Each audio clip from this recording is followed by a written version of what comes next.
Hi, and welcome to Two Geeks and a Load Balancer. I'm Nathan McMahon, and I have with me Hey everybody, my name is Chris Geis. How you doing? that's succinct. All right, hi Chris. Chris is our Kubernetes expert, and Chris is going to answer a few questions for us. Starting off with, why do I need a load balancer in Kubernetes? Yeah, really good question to get us started. I think this is a question that we get a lot, and fundamentally, I deal with the question in two ways. Number one, why do we need a load balancer? Same reason you need a load balancer for any application ever, right? To provide HA, to sit in front of do TLS decryption, to do any kind of funnel traffic across multiple pods. All of those reasons that you need load balancing in virtual infrastructure, you need load balancing for Kubernetes. So there's that aspect of it, but then there's also the Kubernetes specific aspect of it. And if you break down how, if you think about what Kubernetes is doing and how pods and everything work. So you get your application, it's running in a pod. It's running in pod inside the holistic system of Kubernetes, the Borg as it came from. And that application, the networking inside that cluster is really not exposable outside. It's running on an overlay network, perhaps, depending on what your CNI is, etc. So the idea is how do I get that application outside? How do I get my consumers of the application? How do I get them in? How do I get to them? And so there's a couple of native ways that Kubernetes can do this. There's a couple of different services, and then there's an API ingress, a couple of APIs actually. So we have ClusterIP, which is the first sort of service we'll talk about, probably one that a lot of people are familiar with.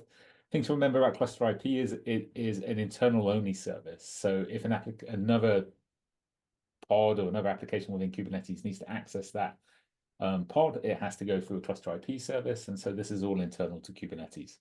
And, ClusterIP is basically another VIP with a load balancer, right? It's a IP or a DNS entry, and then behind it are your actual pods. You then have, so that's internal to the cluster, that's ClusterIP.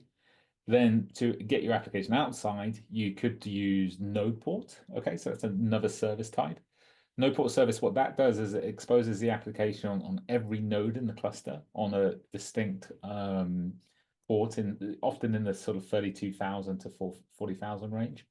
But it's exposed on every node on the same port it's exposed. So if I have it on 10, I've got 10 nodes, each one of those nodes will have that application on that port. Gotcha. And then think about how that kind of works, right? I mean, how do I then, which one do I go to, right? Things of that nature. So then you have Service Type Load Balancer. And what Service Type Load Balancer does is it interacts with a cloud-based load balancer, which we don't mean public cloud here, it's just any sort of an external kind of mechanism. In our case, Avi, we have the AKO tool talking to the Avi controller, and that's how that external load balancing happens. But ultimately, at the end of the day, Service Type Load Balancer is a layer 4 load balancer. It listens on TCP UDP and sends it back. As we all know, we want to do much more advanced stuff than just layer 4 load balancing. So how do I do that?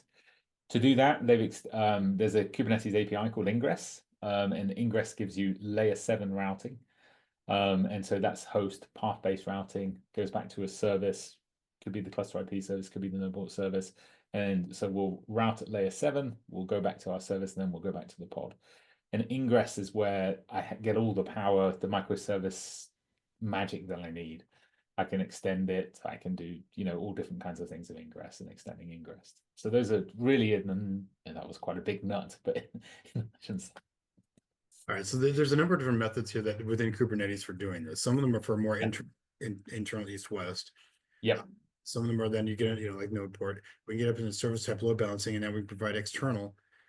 There's some limitations there, and you get into the full ingress, and now we get into things like CRDs, where we can start resource definitions here, where we can start adding and extending this with additional capabilities that can be injected and pushed down to the load balancer. Yeah, absolutely. Okay, and then kind of if I understood it right at the beginning, what you're talking about, why do I need a load balancer, like an off-the-shelf kind of commercial load balancer? Is that all of this, we have all of these applications inside of Kubernetes. They're doing their thing, but they're not being necessary. The point is, though, we still need to expose these applications to the outside world. So if someone on the outside needs to know how to get in, they need to know where to go, They need to know what's going on in that walled garden. So that's where that external load balancer sits. It may listen and hear about these CRDs or hear about these updates, but it's then providing that ingress service into Kubernetes, and that's where your traditional load balancing is going to be sitting. Yep. All right. That was kind of a lot to bite off all at once. Yeah, it was, I think wasn't we it? got Yeah. there. Yeah. It's Cool. good All topic. right. Thank you, Chris. No problem.